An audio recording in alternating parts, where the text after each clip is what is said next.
Salam bahagia. Perkenalkan, saya Muhammad Haikal Bastian, calon guru penggerak angkatan 9. Kali ini saya ingin menyampaikan aksi nyata saya secara luring tentang budaya positif. Selamat menyaksikan. Assalamualaikum warahmatullahi wabarakatuh. Selamat siang Bapak Ibu semuanya. Waalaikumsalam warahmatullahi wabarakatuh. Alhamdulillah, terima kasih sudah hadir di aula lantai 2 ini. Pada siang hari ini, izinkan saya Muhammad Haikal Bastian ingin mendesiminasikan sekaligus sebagai aksi nyata untuk modul 1.4, yaitu tentang budaya positif. Ada beberapa pertanyaan pemantik yang harus kita jawab pertama. Tapi sebelumnya, Bapak Ibu apa kabar? Baik. Sehat? Sehat. Alhamdulillah. Masih semangat ya walaupun siang. Terima kasih atas bantuannya dan masih semangat untuk belajarnya luar biasa. Nah, ada beberapa pertanyaan pemantik di sini.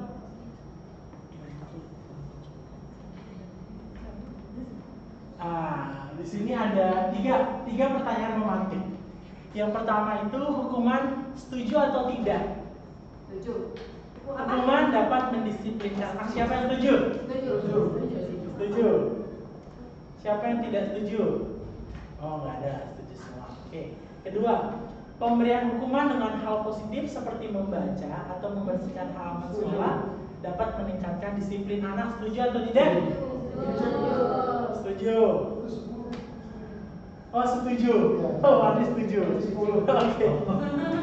Dan yang ketiga itu memberi penghargaan dapat meningkatkan motivasi. Setuju? Oke. Next. Tidak ada betul atau salah. Cuma saya mau tahu konten hari ini cukup padat. Ada 6 konten. Pertama itu tentang disiplin positif dan nilai kebijakan universal. Yang kedua itu ada teori motivasi, hukuman, penghargaan, dan restitusi. Yang ketiga itu ada keyakinan kelas, lalu ada kebutuhan dasar manusia dan dunia berkelas. Kelima itu ada 5 posisi kontrol. Dan yang keenam itu ada segitiga restitusi. Nah, yang pertama itu kita akan membahas tentang apa itu disiplin positif dan kebijakan universal. Nah, sebelumnya kita masuk pada perubahan paradigma. Lagi-lagi kita ngomongin IKM, pasti ada aja perubahan paradigma yang terjadi. Nih. Pertama ada kegiatan. Kegiatan coba kepalkan tangan Anda A dan B. Nah, Anda dan teman Anda ya, kepal. Terus sobek cari kertas kecil, tuliskan benda atau sesuatu yang sangat berharga untuk Anda. Letakkan di salah satu tangan Anda dan genggam benda atau sesuatu tersebut dengan segala daya. Buatlah sebuah kepalan, terus teman Anda B akan mencoba dengan sekuat tenaga dengan berbagai cara untuk meminta Anda memberikan benda tersebut. B bisa membujuk, mengancam, menghardik, merayu, menyuap, apa saja agar dapat membuka kepalan tangan Anda. Coba yuk kita praktekin. Siapa yang membantu saya ibu orang? Sudah kertas. Mana kertasnya? Anggap dulu dari rumah. Siapa yang membantu saya? Bantu. Saya. Oh, oke. Bocah sama guru. Kalau itu nggak apa-apa. Nah, siapa yang sekira-kiranya menggenggam sesuatu hal yang berharga? Mas. Apapun. Nggak boleh tahu. Oh. Siapa yang mau ngerayu sih? Jadi si ngerayu siapa? Bulki. Rayu saya rayu. Kepala dong. Ya ada saya rayu Bulki. Ya. Bulki bisa banyak emasnya. Bulki ada ya emasnya. Apa yang kepala itu yang buka? Kan saya ngerayu kan? Iya. Ngerayu saya klik-klik. Coba. Ayo. Terus ngerayu itu mahal. Apapun gimana aja boleh. Pakai kesehatan mau ngerayu. Bulki sampai Bulki mau ngasih ke. Tapi saya nggak usah ngepal. Nggak usah ngepal. Oh. Sampai Bulki mau ngasih ke ibu. Dengan kata-kata. Iya apapun tadi boleh mengancam, boleh Dengan boleh Nah, ini versi bahasa anak apa versi? Iya, dewasa apa? dewasa aja udah seumurnya aja seumurnya. Oh. Libur. Belum. Iya, kan ini cantik. Terima kasih. Mungkin kayaknya ada yang beda nih. Oh iya. Apa ya? Apa ya kira-kira? Enggak, kayaknya lebih enak gitu. boleh. Bulky punya apa ya? Tadi tangannya saya lihat kayak ada sinaran yang memancar. Apa ya, Dek? Apa ya? Enggak, tadi saya lihat di sini nih. Coba mungkin bisa lihat sedikit, Bulky. Oh iya, ini rahasia ini. Ini kayak tadi mata saya tertuju pandangannya dengan pancaran yang melelehkan hati saya gitu. Waduh, kayaknya dipegang. Kenapa? Penasaran ini. Bisa. Aku dulu dong. Ya kan Bulky terkenal di sebelah situ hati yang malaikat bersayap.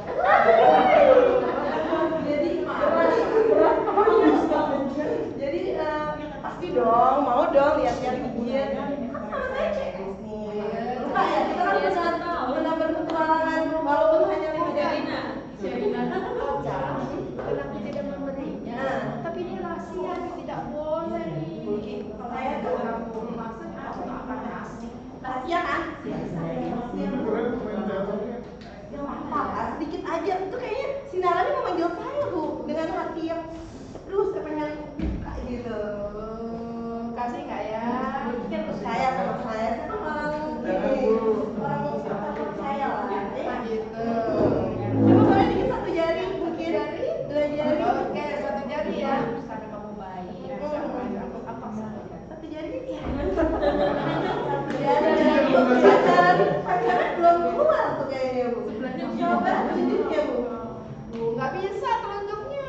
Kalau saya pegang saya memaksa. Kan nggak boleh ya. Harus sesuai dengan hati nurani. Harus memaksa katanya. Oh enggak, saya melihat nggak maksa tapi saya biasa dengan. Oke, tepuk tangan buat Bulky. Gimana rasanya sulit ya? Nah, ternyata rasanya cukup sulit.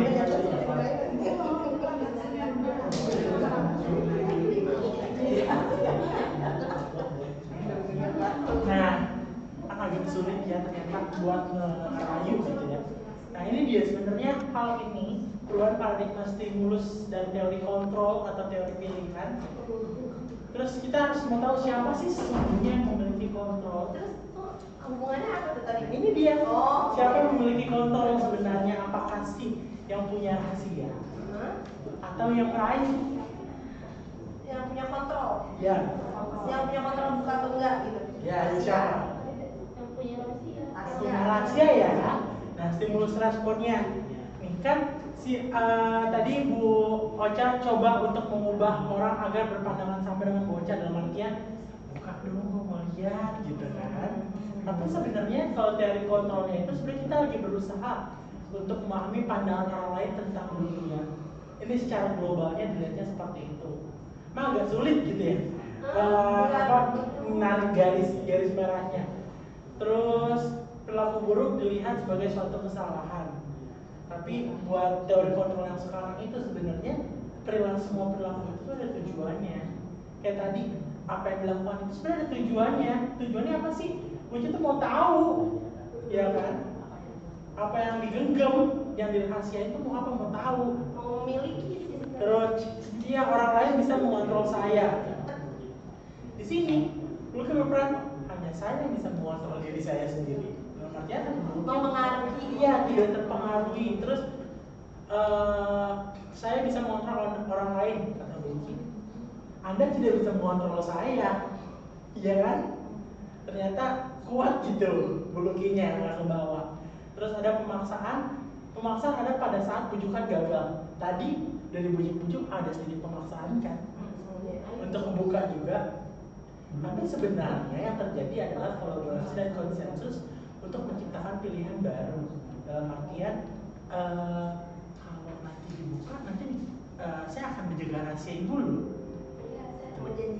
Menjanjikan itu kan, nah itu ada sebuah pilihan lagi kan. Terus ada model berpikir menang atau kalah. Sekarang udah nggak boleh model berpikir menang atau kalah, tapi menang atau menang gitu. Win-win solution harus berpola pikirnya saya bisa, kamu bisa. Dalam artian kalau rahasia ini, ya kamu punya rahasia dijaga dengan diri sendiri, saya punya rahasia dijaga dengan saya sendiri. Di saat rahasia itu terbuka berarti itu bukan rahasia lagi. Gitu. Berarti pas ya buku saya. Iya. Nah, ini agak puyeng ya, agak banyak. Teori disiplin atau teori kontrol dari Dr. William Glasser, di mana Anda tidak bisa mengontrol orang lain, hanya Anda yang bisa mengontrol diri Anda. Makna disiplin di sini adalah belajar teknologi dengan menggali potensi diri kita agar mencapai tujuan mulia itu suatu menjadi seorang yang ingin yang kita inginkan berdasarkan nilai-nilai yang kita hargai. Terus ada lagi semua perilaku memiliki tujuan yang tadi. Itu muncul nanti teori motivasi. Orang termotivasi untuk melakukan sebuah hal. Dalam artian itu hal itu adalah tujuannya. Terus ada motivasi ekstrinsik, ada motivasi intrinsik. Nah, kalau motivasi ekstrinsik itu pertama untuk menghindari hukuman ataupun untuk mendapatkan imbalan. Jadi orang melakukan sesuatu itu biasanya untuk entah menghindari hukuman atau mendapatkan sebuah imbalan. Terus kalau intrinsiknya itu untuk menghargai diri sendiri, nanti akan turun menjadi nilai-nilai kebajikan universal dan yang nanti akan jadi keyakinan kelas Bapak Ibu. Kita nanti akan menyinggung keyakinan kelas. Selama ini yang kita tahu apa di kelas kesepakatan itu menjadi sebuah peraturan, tapi sebenarnya bukan lagi sebuah peraturan, tapi sudah menjadi sebuah keyakinan yang diyakini oleh kelas tersebut. Terus nanti ada 5 posisi kontrol, di mana kita sebagai penghukum, pembuat rasa bersalah, teman, pemantau atau manajer. Nah, ini posisi guru nih untuk menghadapi anak-anak. Nanti akan dijelaskan lebih jelas lagi. Terus di saat anak-anak itu merasa bersalah, kita sudah tidak pakai lagi yang namanya penghukuman, tapi nanti ada yang namanya segitiga restitusi. Terus lagi-lagi kita akan ngomong tentang realitas kebutuhan hidup, di mana ada 5 dasar kebutuhan manusia: bertahan hidup, penguasaan, kasih sayang dan rasa diterima, kesenangan sama kebebasan. Next. Nah, di sini apakah makna disiplin? Jadi disiplin sendiri itu dari bahasa Latin artinya disiplina, yang artinya belajar. Makna asal dari kata ini berkonotasi dengan disiplin diri dari murid-murid Sokrates sama Plato. Disiplin diri membuat orang-orang menggali potensinya menuju sebuah tujuan dan apa yang dia hargai. Namun dalam budaya kita di Indonesia, makna kata disiplin telah berubah menjadi sesuatu hal yang dilakukan seseorang pada orang lain untuk mendapatkan kepatuhan. Ya kan, bergarisnya kepatuhan. Terus kecenderungan umumnya adalah menghubungkan kata disiplin dengan ketidaknyamanan. Ya kan, contohnya itu kayak pelatihan ABRI gitu kan, sebenarnya katanya disiplin, terus peloncoan katanya buat disiplin gitu. Tapi sebenarnya itu sudah jauh dari makna asli dari disiplin tersebut. Tuh, bukan dengan apa yang kita hargai atau pencapaian suatu tujuan yang mulia.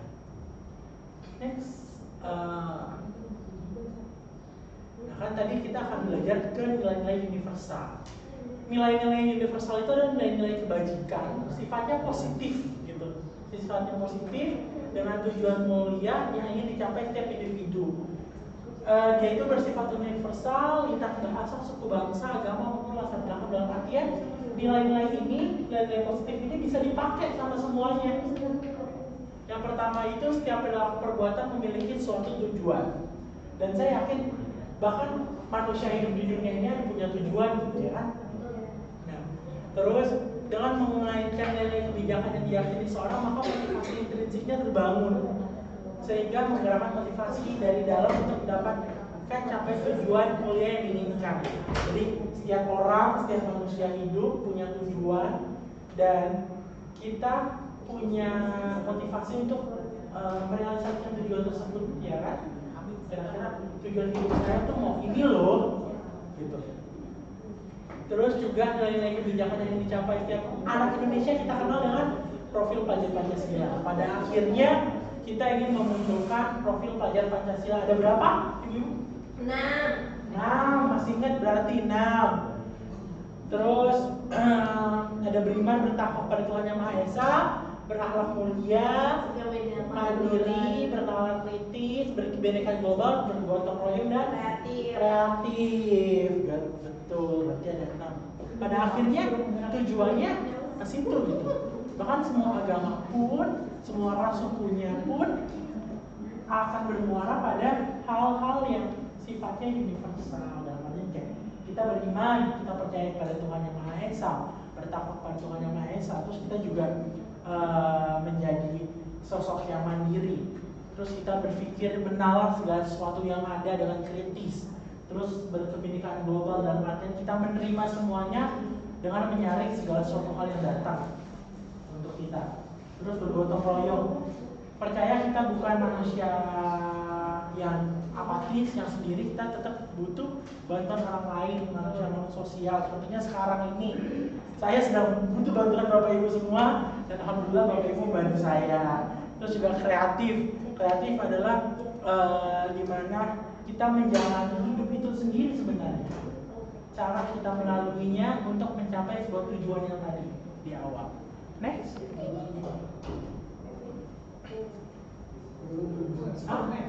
I demonstrate jazz. What the meaning is? Yes. No. Motivasi perilaku. Kita masuk pada teori motivasi, hukuman, penghargaan, dan restitusi. Satu, ternyata motivasi yang tadi saya bilang eksternal itu pertama ada untuk menghindari ketidaknyamanan atau hukuman. Seperti kayak kita nih, apa yang akan terjadi apabila saya tidak melakukannya? Contoh, waktu dulu Bapak Ibu sekolah, misalnya ada PR, dikerjakan karena tugas. Kalau kan nanti dapat hukuman. Nah, berarti masih berpikir kalau kan nanti dapat hukuman. Harusnya nanti setrap. Masih pada untuk menghindari ketidaknyamanan atau hukuman. Terus yang kedua, untuk mendapat imbalan dari orang lain. Apa yang akan saya dapatkan apabila saya melakukannya?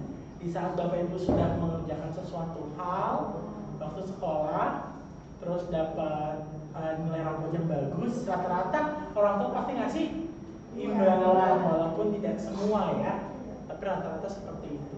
Terus ada motivasi internal. Nah, ini dia tujuan disiplin positif, untuk menghargai diri sendiri. Sebenarnya ini loh, saya akan menjadi orang seperti apa apabila saya melakukannya. Di saat kita mengerjakan PR, sebenarnya apa sih tujuan buat kita? Tujuan buat kita itu kita akan lebih paham tentang materi yang tadi diajarkan. Di saat kita tidak mengerjakan, berarti kita kelewatan dong materi tersebut. Kecuali memang dia anak yang istilahnya kalau saya sebut dengan cibi, cerdas istimewa, bakat istimewa, memang sudah gifted, biasanya itu sedikit berbeda ya. Gitu. Next. Nah, tadi Bapak Ibu setuju bahwa motivasi yang di awal dapat apa? Masih ingat? Penghargaan dapat meningkatkan motivasi belajar. Di sini didukung oleh penghargaan. Alfico pada tahun 1993 bercerita bahwa penghargaan berlaku sama dengan hukuman.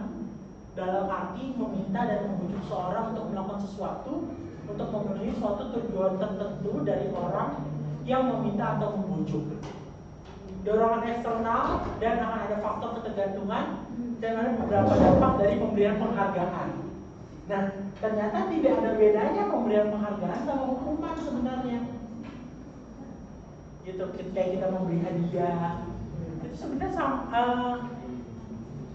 hal yang kayak apa ya, bisa jadi negatif pada akhirnya. Dia mau melakukan sesuatu karena ada imbalannya. Betul. Next. Oke, belum sampai sini. Nah,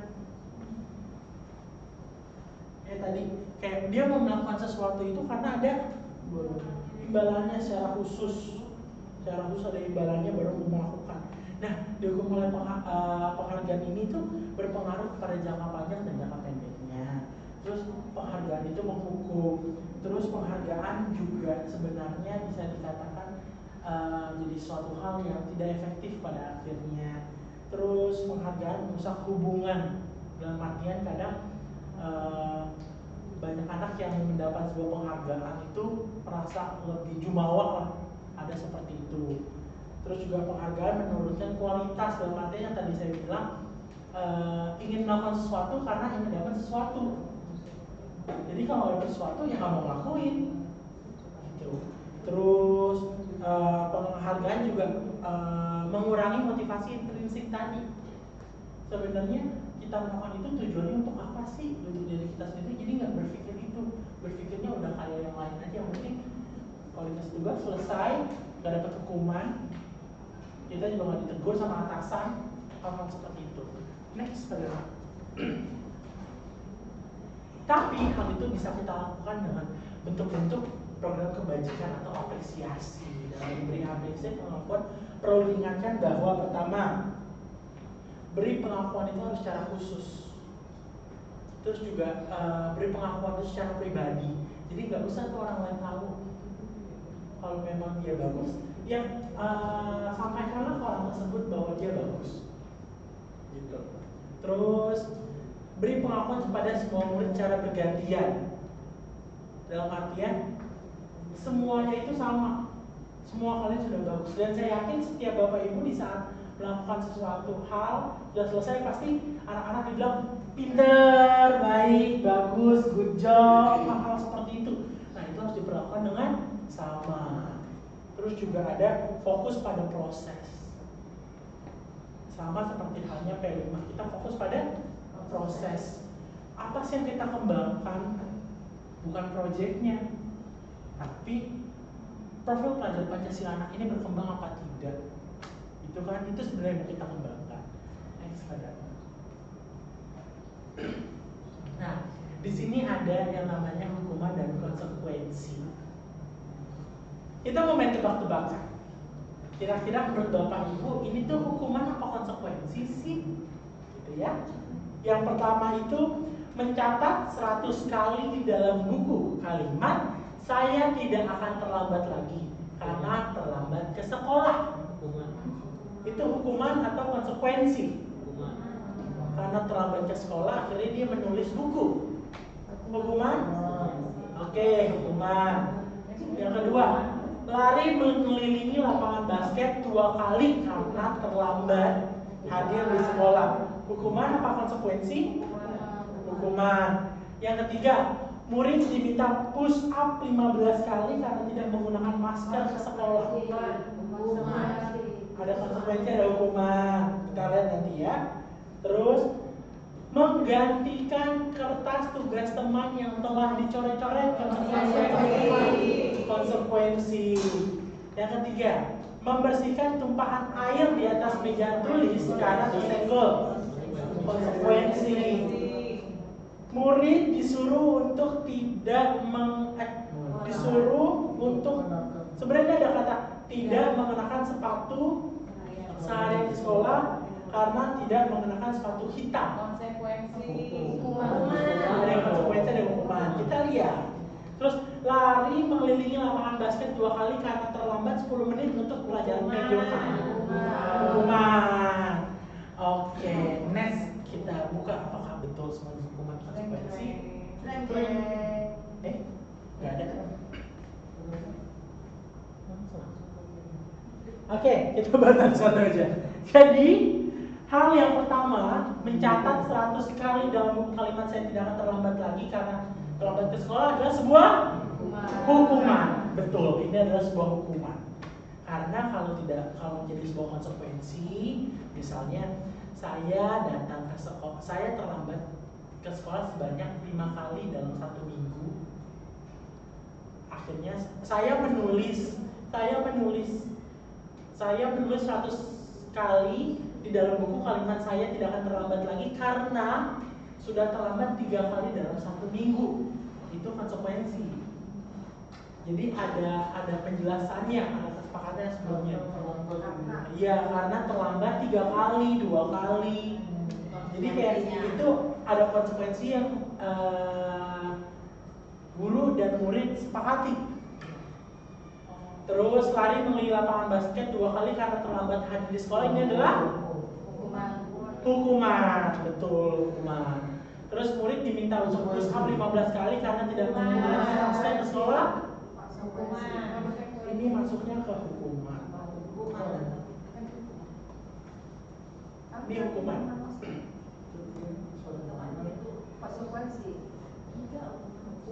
hukuman.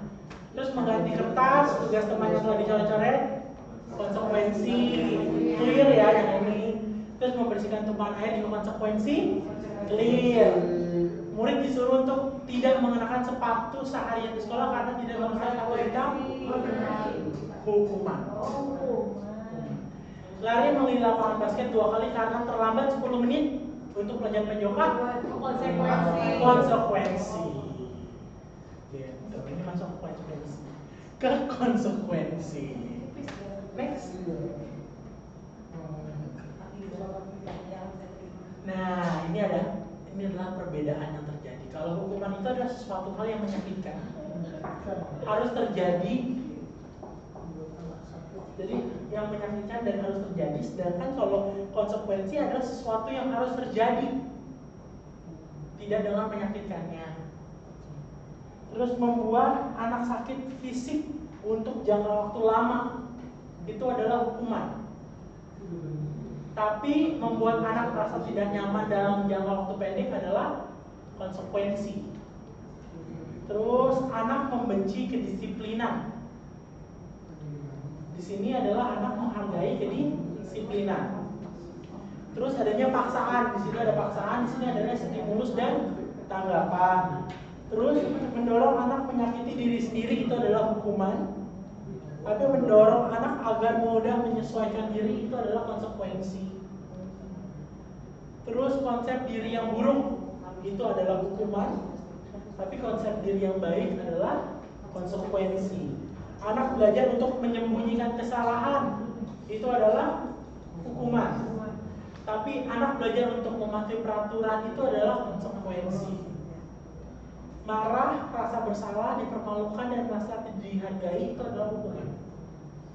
Tapi kehilangan hak, dibuat tidak nyaman, diasingkan untuk sementara waktu itu adalah konsekuensi. Jadi memang hukuman dan konsekuensinya agak tipis, Bapak Ibu. Bahkan permainan soal waktu aja bisa menjadikan hal itu hukuman dan sudah konsekuensi. Misalnya push up cuma 5 kali, itu bisa jadi konsekuensi. Tapi di saat 15 kali itu dalam jangka waktu yang lebih lama, itu bisa menjadi sebuah hukuman. Gitu. Next.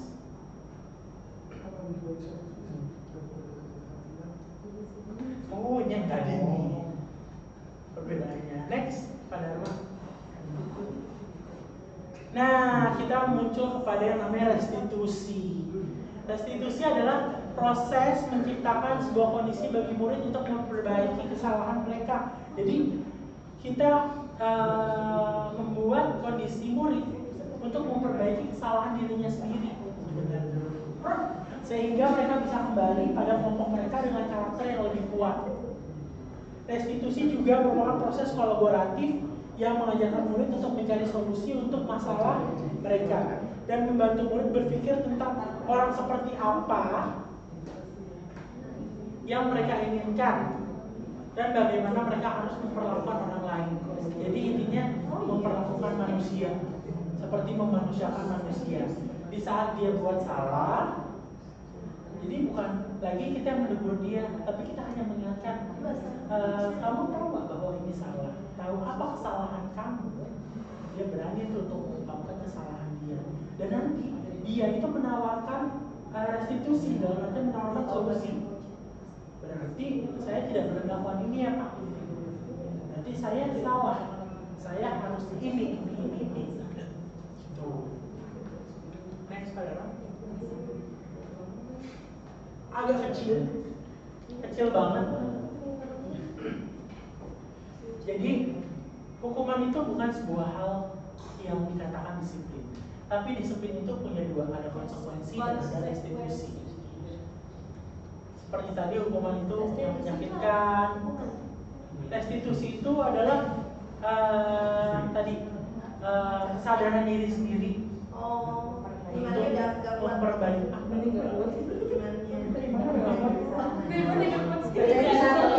dia memperbaiki diri sendiri, tapi dia sadar. Nah, iya, jadi dia udah tahu. Iya, bahwa dia salah. Kembali ke caranya benar. Tuh, konsekuensi itu suatu hal yang harus terjadi karena sudah ditempatkan. Kalau restitusi merupakan sebuah pilihan.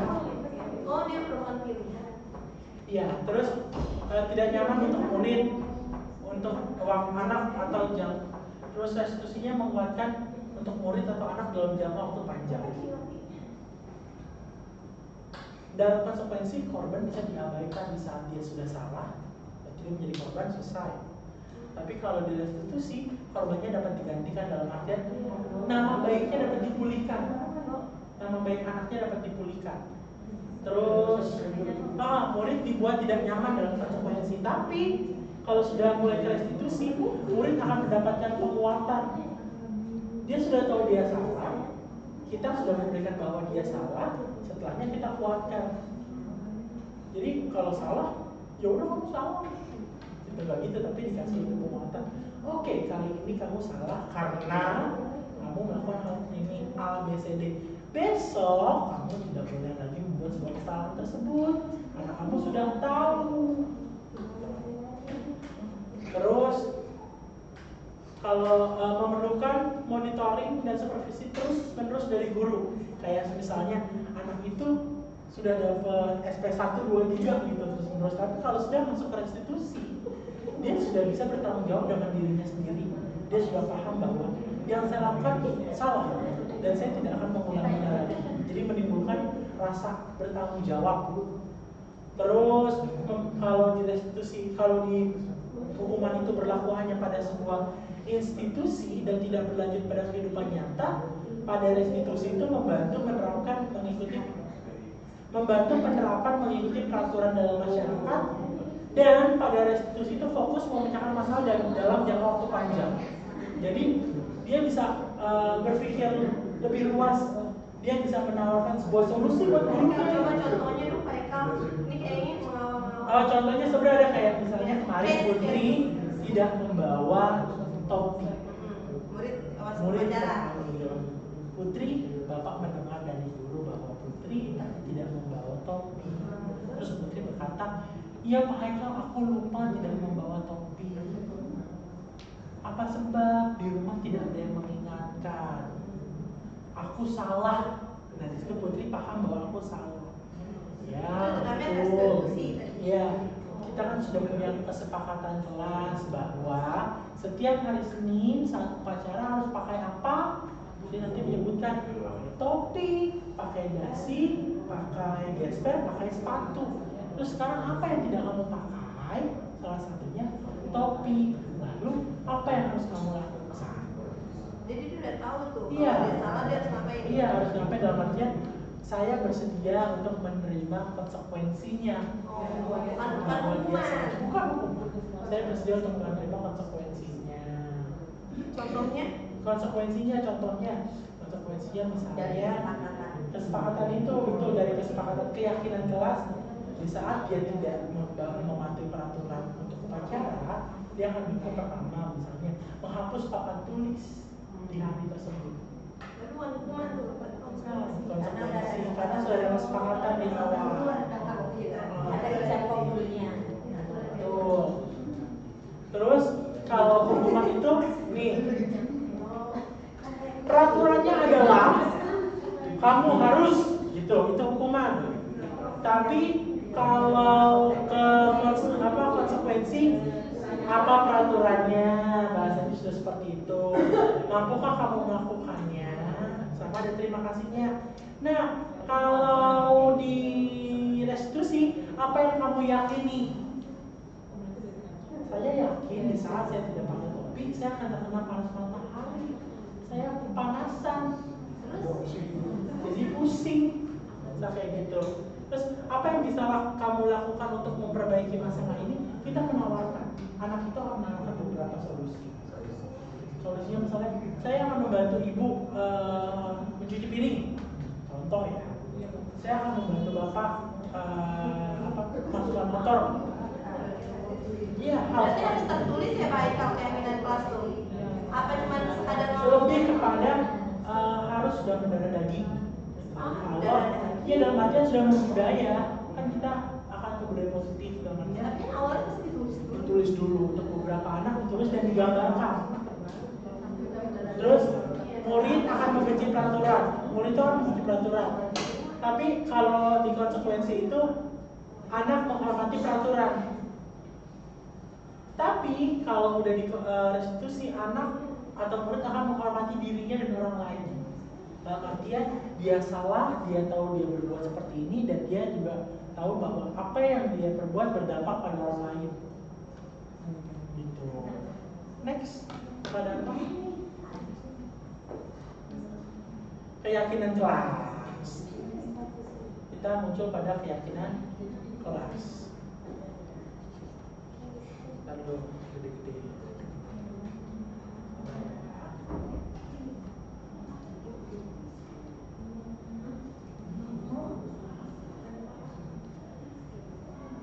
Muncul pertanyaan, mengapa tidak peraturan saja? Mengapa harus keyakinan kelas? Ini dia yang mau kita bahas. Nih, mengapa tidak peraturan saja? Kenapa harus keyakinan kelas? Contoh, mengapa kita memilih peraturan harus menggunakan helm bila mengendarai kendaraan roda 2? Kenapa? Kenapa? Kenapa kita harus menggunakan helm bila mengendarai kendaraan roda 2? Agar tidak Selamat, agar terlindungi Adanya kesian sinar matahari. dari panas sinar matahari, dari kerasnya aspal. Oke. Nah, yang kedua, Sinar UV. mengapa kita memiliki peraturan 3M? Menggunakan masker, mencuci tangan, dan menjaga jarak. Agar tidak terkena virus kena virus corona. Kemudian Ada virus, jaga kebersihan, jaga kesehatan, jaga diri. Peraturan dari pemerintah. Nah, memang sudah ada peraturan jelas-jelas. Nah, ketiga, mengapa kita memiliki peraturan harus datang tepat waktu pada saat mengikuti pelatihan? Kenapa? Kenapa? Mengapa kita memiliki peraturan harus datang tepat waktu pada saat mengikuti pelatihan? Oh, biar disiplin. Biar tidak ketinggalan materi. Dan aturannya disiplin. Lagi-lagi disiplin agar kenapa? Menjadi kebiasaan baik. Jadi kebiasaan baik, menghargai sudah ada yang mulai nih. Sudah ada yang mulai untuk menghargai, menjadikan kebiasaan yang baik. Ada yang juga berpikir biar nggak kena omel, ya udah gue datang duluan. Biar nggak malu, masih ada seperti itu. Nah, ternyata sampai pada poin ini pun masih ada. Untuk mendukung motivasi intrinsik, kembali ke nilai-nilai dan keyakinan yang lebih menggerakkan seseorang dibanding mengikuti serangkaian peraturan-peraturan. Jadi sebenarnya hal-hal seperti ini, kenapa kita pakai helm? Untuk keselamatan kita, bukan hanya untuk karena panas, jatuh ntar kena aspal, terus nanti kalau misalnya jatuh kelindes kepalanya aman dan gitu, tapi sudah lebih kepada tapi kan sudah pada mengilhami bahwa itu untuk bukan mengilhami, mempercayai bahwa itu untuk keselamatan. Terus juga yang 3M itu sudah bukan lagi sebagai peraturan yang karena takut kena virus dan lainnya, tapi sudah untuk sebuah menjaga kesehatan, sudah pada hal tersebut. Terus peraturan tepat waktu untuk menghargai orang lain, lebih pada seperti itu. Next. Nah, peraturan kelas itu ternyata hal yang paling kecil yang ada. Di luar peraturan kelas itu ada keyakinan kelas, di mana keyakinan kelas itu dimulai dari kelas Bapak Ibu masing-masing. Setelahnya keyakinan itu menjadi hal yang positif dan jadi lingkungan kerja, lingkungan yang positif. Setelah lingkungan positif di sekolah, lalu menjadi budaya positif. Kalau sudah membudaya, berarti sudah tidak ada lagi hal-hal yang perlu diingatkan lagi, sudah tidak ada lagi hal yang tegur lagi, karena sudah membudaya. Jadi yang sudah terbiasa datang tepat waktu, sadar diri. Ya itu coba dijelasin dari lingkaran itu sampai lingkaran besar. Nah, peraturan kelas adalah peraturan kelas itu karenanya namanya peraturan itu masih terkesan negatif, otoriter, karena memang ada peraturan, kita harus melakukan hal tersebut dan anak itu harus melakukan hal itu. Jadi bahasanya bisa negatif, bisa positif. Kalau peraturan bisa negatif, bisa positif. Tapi kalau sudah kita ngomongin keyakinan kelas, itu bahasanya sudah positif semua. Sudah tidak boleh ada lagi bahasa-bahasa negatif. Contohnya nanti misalnya dilarang mengganggu orang lain. Dilarang mengganggu orang lain berarti kan kesannya masih negatif. Positifnya apa sih? Dilarang mengganggu orang lain. Positifnya apa? Itu negatif. Positifnya? Oh, jadi itu perkataan itu negatif. Positifnya kalimat negatif. Kenapa? Karena dilarang. Dilarang. Dilarang itu kan Positifnya apa? Jadi kalau dilarang merokok itu negatif. Anu, satu bahasa yang positifnya. Ya, kata positifnya dari dilarang. dilarang itu positifnya apa? Apa coba? Kata-katanya doang. Aduh, Tapi kalimat positifnya. Coba Tapi di dunia itu dilarang. Dilarang. Dibungkus dengan sedemikian rupa. Dilarang mengganggu orang lain. Coba kata-kata yang positif. Yang positifnya apa? Biar dia nggak Jangan mengganggu orang lain. dilarang gitu. Itu kan kalimat negatif dulu. Ganti kata dilarang. Tapi masih kata yang sama. Menghargai. Menghargai orang lain. Menjaga ketentraman. Itu positif. Kalimatnya sudah Jadi positif. sebagai kayak anjuran ya. Ya, dan itu sudah masuk ke dalam keyakinan. Psikologis ya berarti. Iya, udah sebuah keyakinan. Jadi sudah nggak lagi kayak dilarang mengganggu orang lain. Dilarang buang sampah. Dilarang buang sampah di taman. Jadi buang sampah pada tempatnya atau menjaga kebersihan. Betul. Iya. Jangan ngebut. Betul. Hati-hati di jalan. Oh, jadi sama mengarahnya tapi kata-katanya lebih Kata-katanya jangan positif. lari-lari coba. Ya pelan-pelan ya. Alhamdulillah. Jadi kayak sekolah tuh gitu aja. Berarti nggak boleh menggunakan ataja. Menggunakan diksi negatif nggak boleh. Sebisa mungkin kalau sudah ada sampai keyakinan kelas, Pelan-pelan gitu, pelan-pelan. bukan sebisa mungkin harus. Kalau buat peraturan masa ada taraf negatif positif masuk di situ. Tadi kalau boleh nggak kayak tadi bocah pelan-pelan ya. Pasti ya. Hanya ngomong pelan-pelan ya. Ya. Berarti dia orang udah tahu. Saya negatif. Katanya positif makanya. Masa kata-katanya positif ya, tapi unitnya negatif. Kalau saya melihat hal tersebut, kalau untuk tunarungu oke. Dalam artian dia harus bisa baca tulisnya karena dia nggak tahu arti kata ya kan. Jadi ya buat pendukung itu bisa lah terus. Coba kemarin kita katakan. Tadi udah pelan-pelan dia Itu bocah paling cocok buat. Pelan-pelan dia sudah ngomong masuk jadi pelan ya. Ya. Iya, Pintarnya sampai neken banget. Oh, saya pintar banget. Geling. Nah, gitu. Nah, kalau sudah pada saat keyakinan positif, timbulah nanti lingkungan yang positif. Gitu, lingkungan sekitar dulu kanan kiri kelasnya. Setelah sudah baru menjadi budaya positif di sekolah. Kalau nggak aku orang tetangga gimana? Itu hal kenapa bisa tidak akur? Karena mungkin dia belum meyakini. Belum nggak berbagi kali. Berbagi apa?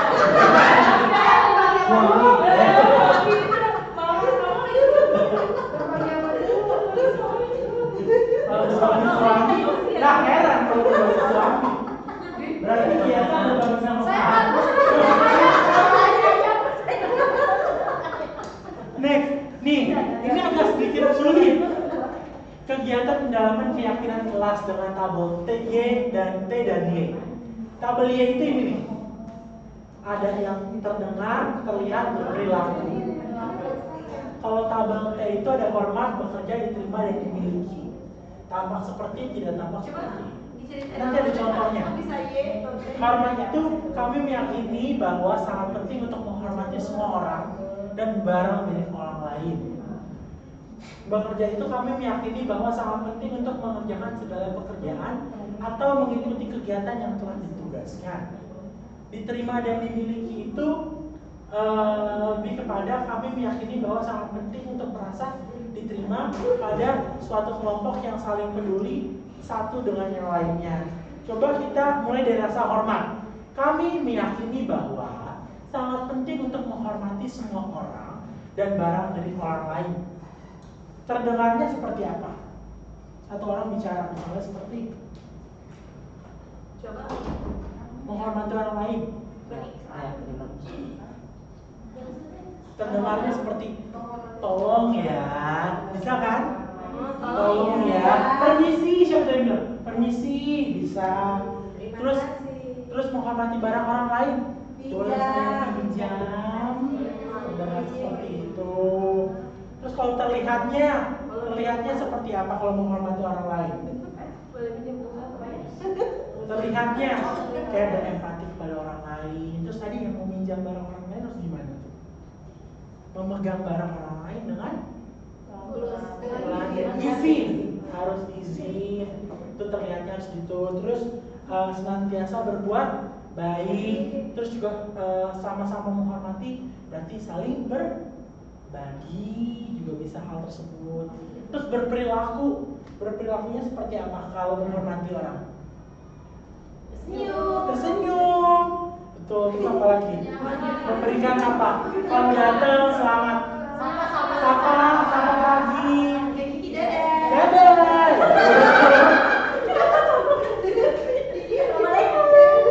Terus juga berperilakunya juga postur tubuhnya tenang, terus terlihatnya juga tenang, tidak berasa kusuk. Itu yang menghormati orang lain. Terus kalau rasa hormat tampak seperti apa kalau rasa hormat?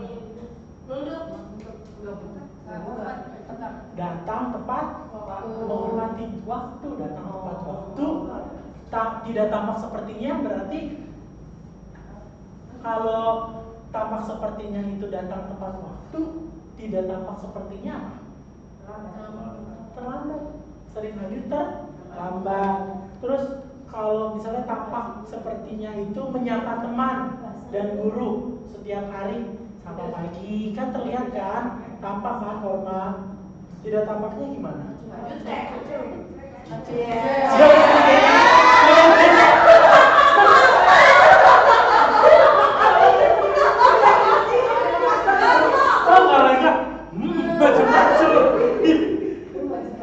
kayak gitu. Terus di saat minjem barang orang lain berarti kita harus izin. Setelah izin harus dikembalikan dengan mengucapkan terima kasih. Berarti tampak ya hormat sama orang lain. Tidak tampaknya seperti apa?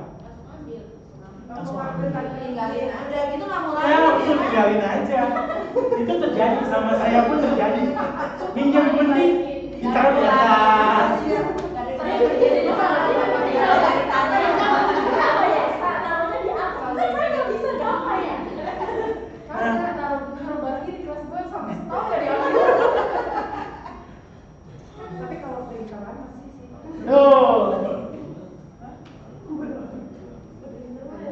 Terlihatnya seperti yuk saya bantu, itu kan juga sebuah hal yang menghormati orang lain terdengarnya. Jadi terdengar tuh kayak sebuah perkataan yang bisa didengar. Jadi dia lebih ke akhlak. Iya, terus berperilaku itu yang kalau terlihat itu lebih kepada perilakunya apa? Kegiatannya terus berperilaku itu lebih kepada kayak tersenyum ramah, perilaku yang baik dan benar kayak sopan santun, sapa salam. Hormat tampak seperti datang tepat waktu, berarti tidak tampaknya seperti sering hadir terlambat. Terus ada lagi misalnya mengembalikan barang teman yang telah dipinjam dengan mengucapkan terima kasih. Kali ini sembarangan aja. Next ada. Nah, Bapak Ibu, tadi kan kita sudah tahu keyakinan itu harus hal-hal yang positif. Hal positif itu ada tanggung jawab, menghormati orang lain, bersabar, kesehatan, keselamatan, banyak ya. Sekarang coba, yang pertama, selalu kembalikan buku ke tempatnya. Kira-kira keyakinan kelas seperti apa yang mau diwujudkan? Rasa apa yang mau diwujudkan dari kembalikan buku ke tempatnya? Tapi bertanggung jawab, good. Bertanggung jawab. Next, dilarang mengganggu orang lain. Berarti menghargai, menghormati orang lain. Oh, itu diganti. Ya, terus hadir sekolah 15 menit sebelum masuk. Keyakinan kelas apa sih yang mau ditanami itu sebenarnya? Tepat waktu. Terus juga menghargai orang lain juga bisa di sini. Terus dilarang melakukan kekerasan. Buat apa sih tujuannya? Kasih sayang bisa, saling sayang. Terus untuk apa nih kalau namanya tonjok-tonjokan kan pasti pada bonyok-bonyok tuh ya. Sebenarnya itu menghindari apa sih? Pecahan untuk sebuah keselamatan. Terus dilarang menggunakan narkoba. Untuk apa? Kesehatan. Itu jadinya positifnya dilarang menggunakan Oh, dilarang menggunakan narkoba. Gantinya, kira-kira gantinya apa? positifnya Iya betul, langsung dilarang aja deh Bu. Hindari obat obat terlarang. hindari itu positif. Bisa dikatakan menghindari kayak sebuah kecelakaan. Di sana itu positif. Menghindari berarti balik lagi ada sebuah restitusi, ada sebuah pilihan. Kalau lewat situ, mau enggak? Kita bisa menggunakan obat dengan anjuran dokter. Betul. Gunakan obat sesuai anjuran dokter. Itu lebih. Menggunakan obat. Ya. Untuk mengganti dilarang obat.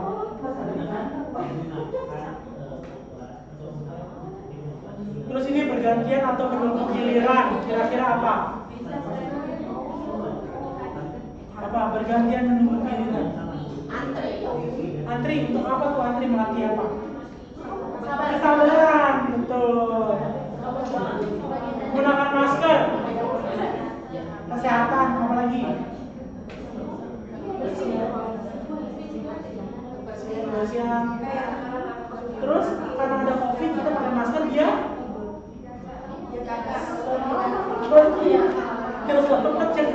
Nah, terus jangan berlari di koridor muncul. Untuk apa? Keselamatan. Next, Pak Dharma. Kira-kira nilai keyakinan apa yang mau ditimbulkan dari hal itu? Itu yang tadi, adanya tanggung jawab, menghormati orang lain, keselamatan dan lain-lain. Nah, sekarang masuk yang terakhir, kebutuhan dasar. Yang poin 5, kebutuhan dasar manusia. Kebutuhan dasar manusia itu ada 5. Apa? Next, Pak Dharma. Tuh. Nih, kasih sayang. Benar apa enggak? Coba kita cross check sama diri kita sendiri. Apa? Makan itu jatuhnya kesenangan. Kebebasan, puasan apa? Penguasaan juga makan. Ya. Kesenangan iya, penguasaan. Lalu azan. Penguasaan bisa aja.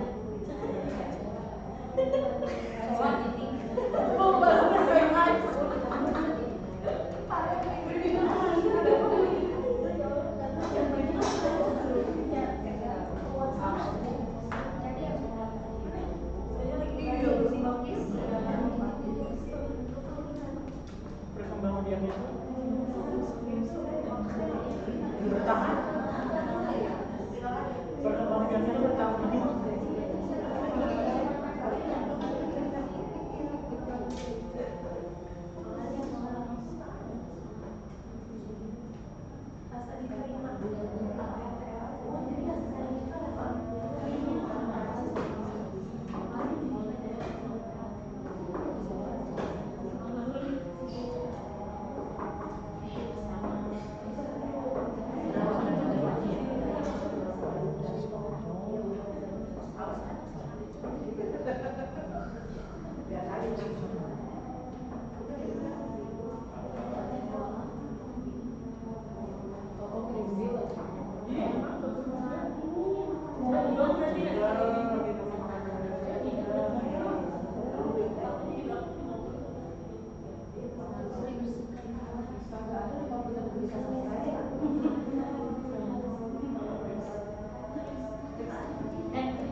Oke, next Pak Dharma, 5 kebutuhan dasar manusia. Yang masih ada 5 kebutuhan dasar?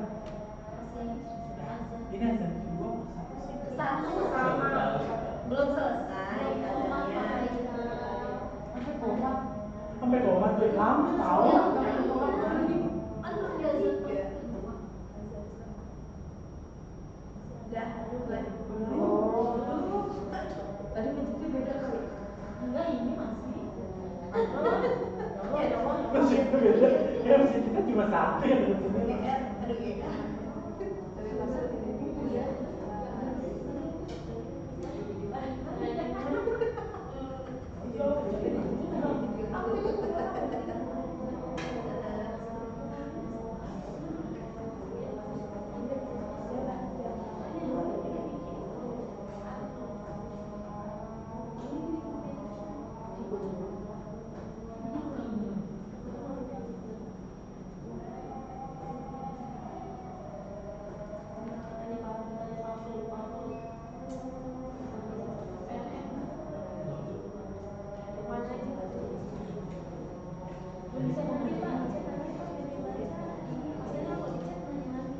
Nah, dan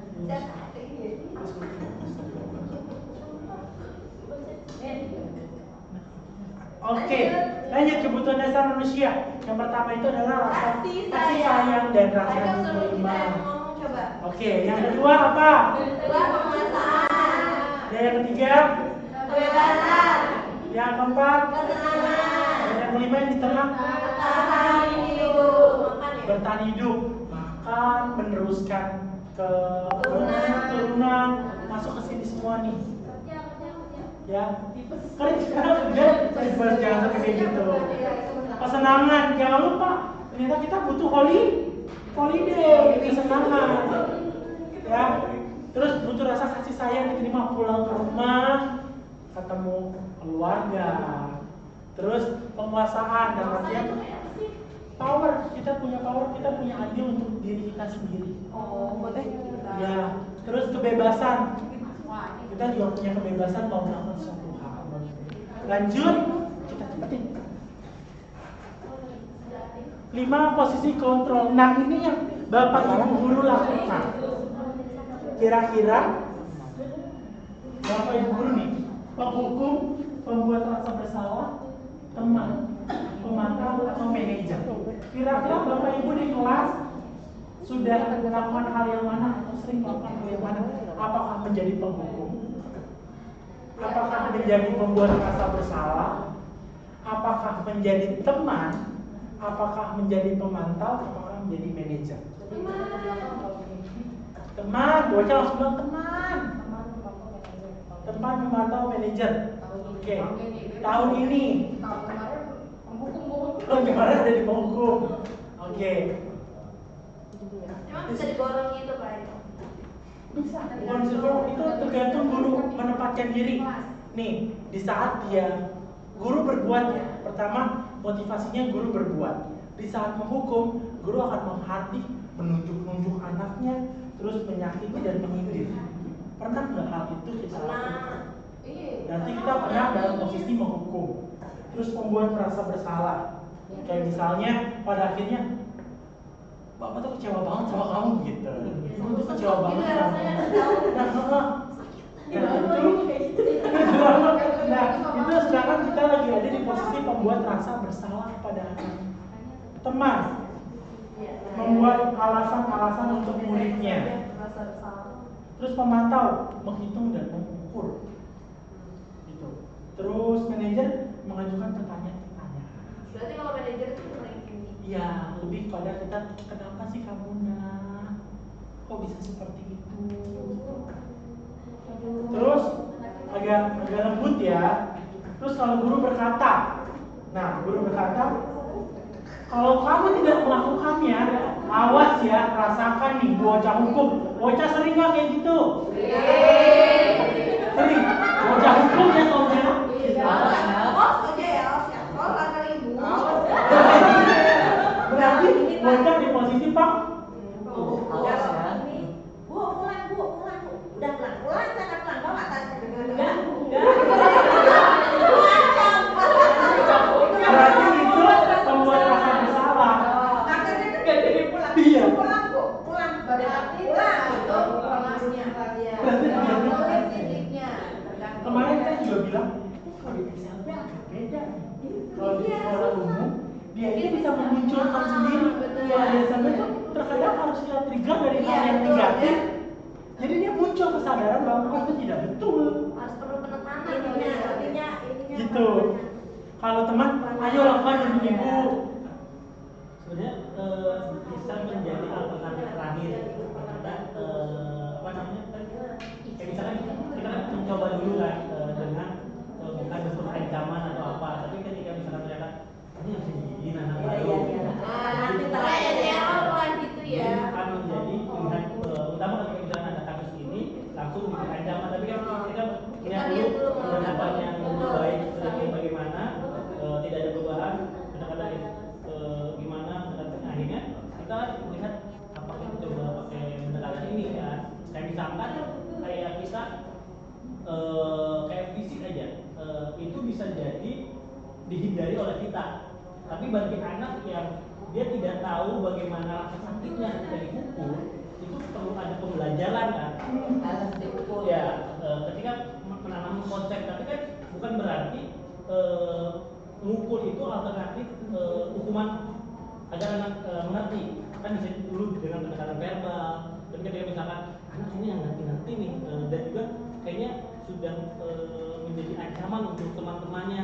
Iya, betul. Ketika dalam situasi kondisi kayak gitu, ya perlu dikasih tahu bahwa kamu pukul itu rasanya sakit ini seperti ini. Walaupun misalnya kadar sakitnya tinggal kita turunin itu sih, jadi tergantung kondisi. Walaupun tadi kan sulit juga ya untuk di SLB untuk menghindari, tapi ya itu menjadi opsi terakhir ketika ya dengan alasan-alasan tertentu. Nah, muncul lagi ke outputnya sekarang, hasilnya apa sih yang dihasilkan? Kalau dari penghukuman akan menghasilkan murid yang memberontak, menyalahkan orang lain, berbohong. Terus kalau yang membuat rasa bersalah menyembunyikan, menyangkal, berbohong. Kalau teman nanti jadi bergantungan gitu loh, ketergantungan karena gurunya membantu terus, jadi ya udah ketergantungannya sama gurunya. Terus kalau pemantau dia akan menyesuaikan diri dan dia merasa diawasi. Kalau manajer dia akan menguatkan pribadinya. Lanjut yang berkaitan dengan dunia berkualitas, dia akan meletakkan guru di luar dunianya dia. Terus kalau misalnya membuat rasa bersalah, murid meletakkan guru dalam dunia berkualitas. Terus kalau menjadi teman, murid meletakkan guru di sebagian orang yang sangat penting di dunia berkualitas. Terus pemantau itu murid meletakkan guru, peraturan dan hukum di dunia berkualitas. Sedangkan kalau kita menjadi manajer, murid akan meletakkan diri sebagai individu yang positif. Jadi bukan lagi guru yang diletakkan dalam dunianya, tapi dia yang berdiri dengan kakinya sendiri. Terus yang terakhir itu dampaknya. Dampak muridnya akan berkata, biarin saja, ntar juga marah-marah lagi. Tuh kalau gurunya suka menghukum. Terus kalau pembuat rasa bersalah, dia kan pasti maafin saja ya bu, maafin saya ya pak. Tapi kalau teman, saya pikir bapak ibu teman saya, gitu ternyata begitu. Gitu. Terus kalau memantau, berapa banyak bintang yang harus saya peroleh, berapa halaman yang harus saya tulis. Gitu. Kalau untuk manajer, bagaimana cara saya bisa memperbaiki keadaan.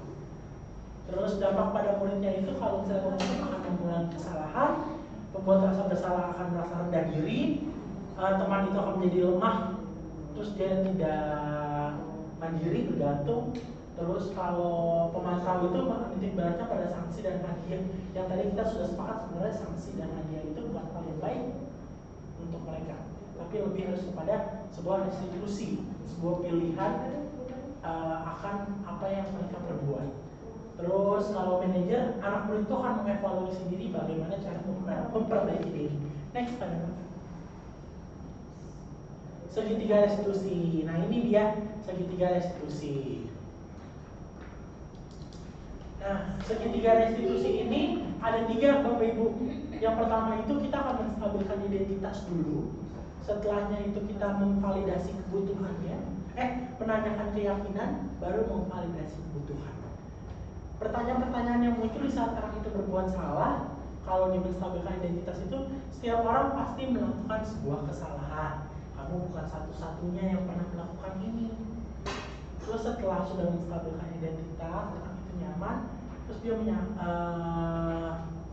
memvalidasi kebutuhannya. Kamu tentu punya alasan mengapa melakukan hal tersebut.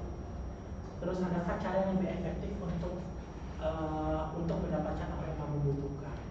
Selesai dia menjawab, memberikan sebuah jawaban, lalu kita akan muncul pada nilai-nilai yang kita telah sepakati. Sebenarnya keyakinan kelas apa sih yang sudah kamu langgar? Oh, saya tidak membawa topi, sedangkan di saat upacara harus memakai atribut yang lengkap. Berarti kan ada keyakinan yang sudah dilanggar. Terus kamu ingin menjadi orang seperti apa? Tadi saya akan memperbaiki kesalahannya. Minggu depan saya tidak akan lupa lagi membawa topi, atau topi akan saya taruh di dalam tas untuk dipakai di saat tertentu yang membutuhkan topi. Next, Pak Dharma. Nah ini contoh kasusnya Bapak Ibu. Yang pertama itu menstabilkan identitas. Untuk membuat anak yang merasa gagal karena berbuat salah menjadi lebih positif terhadap dirinya. Jadi kondisikan anak kayak kemarin, saya coba untuk melakukan ini sama Habis di atas itu, saya ngobrol berdua. Ternyata memang dia tidak merasa bahwa hal itu salah, hal itu dosa, dia belum tahu hal yang dilakukan dosa. Nah di sini kita menstabilkan identitas dengan bertanya, berbuat salah itu hal yang manusiawi, tidak ada manusia yang sempurna. Kalau kamu menyalahkan diri sendiri terus-menerus, apakah kamu bersikap baik akan dirimu? Banyak pertanyaan-pertanyaan positif. Itu untuk menstabilkan keadaan dia aja gitu, biar gak merasa bersalah gimana, terus kepikiran juga. Next, setelah menstabilkan identitas, kita validasi kebutuhannya. Membantu murid menggali kebutuhan dasar yang ingin dipenuhi ketika melakukan kesalahan. Sebenarnya kamu tuh mau apa sih? Ternyata cuma mau tahu. Mau tahu dong? Mau tahu ada airnya apa enggak, gitu. Pada dasarnya setiap tindakan manusia tujuannya adalah memenuhi kebutuhan dasar. Apakah itu kekuasaan, kebebasan, kasih sayang, dan rasa diterima, kesenangan, dan bertahan hidup. Sebenarnya tujuan dia ya cuma mau tahu aja. Pas sudah digali-gali cuma mau tahu. Dan di sini ada beberapa guru bisa berkata, maka kamu belajar cara lain untuk mendapatkan yang kamu butuhkan tanpa harus melakukan hal tersebut, mempraktikkan hal tersebut ke orang lain. Itu bisa. Next, terakhir itu menanyakan keyakinan. Anak melihat kesalahannya dihubungkan dengan norma sosial dan nilai-nilai yang mendasari manusia berinteraksi dengan orang lain. Jadi nilai-nilai positif. Kayak apa nilai yang kita percaya di kelas dan sekolah kita. Terus nilai universal apa yang kita sepakati yang tadi P3. Profil belajar Pancasila. Terus kelas yang ideal itu seperti apa sih? Terus kamu ingin menjadi anak seperti apa? Terus apa yang kamu rasakan sama kamu ingin menjadi orang seperti apa? Jadi setelah dia merasa bersalah, kita kuatkan bahwa dia punya tujuan yang lebih penting, yaitu untuk membangun pribadi dirinya menjadi lebih baik, yang mempunyai cita-cita. Itu mungkin Bapak Ibu yang dapat saya sampaikan. Kasih itu yang bisa saya sampaikan ini. Harapan saya semoga Bapak Ibu bisa berubah di kelasnya, bisa berubah peraturan menjadi sebuah keyakinan. Ya, kesepakatan peraturan menjadi sebuah keyakinan. Terima kasih atas waktunya saya ucapkan. Wabillahi taufiq wal hidayah. Wassalamualaikum warahmatullahi wabarakatuh. Selamat siang semuanya. Waalaikumsalam.